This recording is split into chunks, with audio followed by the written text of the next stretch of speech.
The elevation was high, the air dry, and dehydration a serious threat, but he drank sparingly from his canteen. Being on the mountain in a snowstorm was comparable to being on the sea. Water was all around, but drinking came at a price.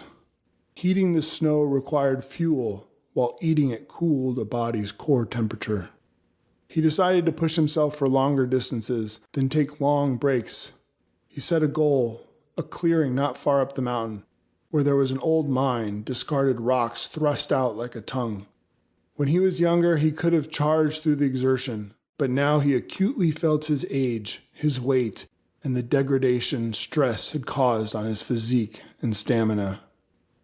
Passing the abandoned mine, he hiked along a precipice where the storm surfed the cliff, swirling with such malicious turbulence that if he were not wearing snowshoes, he was sure he would have been blown over.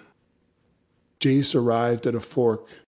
He could either go down a steep incline that ended at a cliff, which he would have to descend without climbing gear, or he could climb another precipice a mile south and afterward hike east.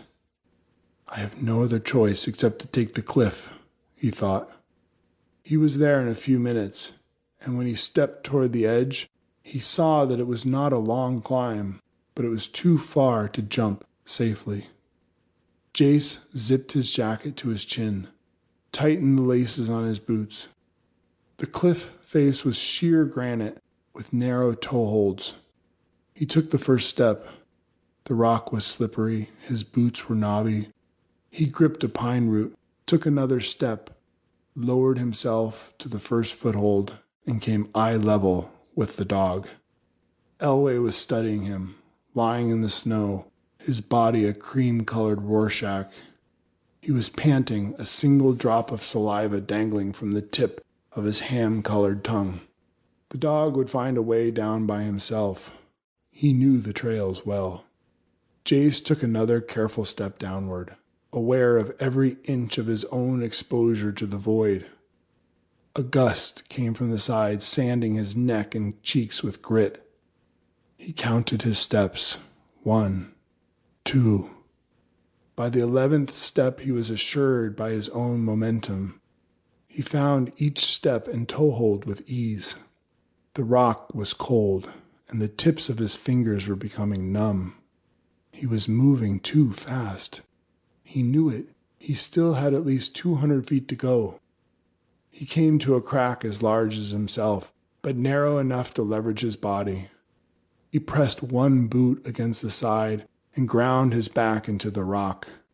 Taking off his left glove, he blew on his bare fingers, then took his right glove off and repeated the process, the warmth causing the tips to sting slightly. He drank from his water. There were several icicles hanging inches from his face. He thought how Marshall was obsessed with icicles, collecting them with urgency, leaning them against one another vertically, like a teepee, then hoisting packs of fluffy snow minarets atop their points. Come on, let's keep going, he thought. The rocks were coated in a single sheen of ice. As he continued to descend, he pressed hard against the rock face, leveraging his weight as efficiently as he could. But at some point, it was not enough. It was too slick, his fingers were too cold to grip, and the wind pulled at his body. Seconds later, he was stepping too far to the right, overextending his left leg. One of his fingers slipped. He overcompensated, clawed at the granite, and his right foot kicked loose what had been a stable hold. He leaned forward, but the movement was too fast.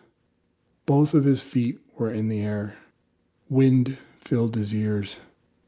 He did not struggle, did not try to right himself.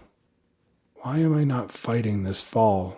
He thought, before hitting the ground, torso landing in a drift.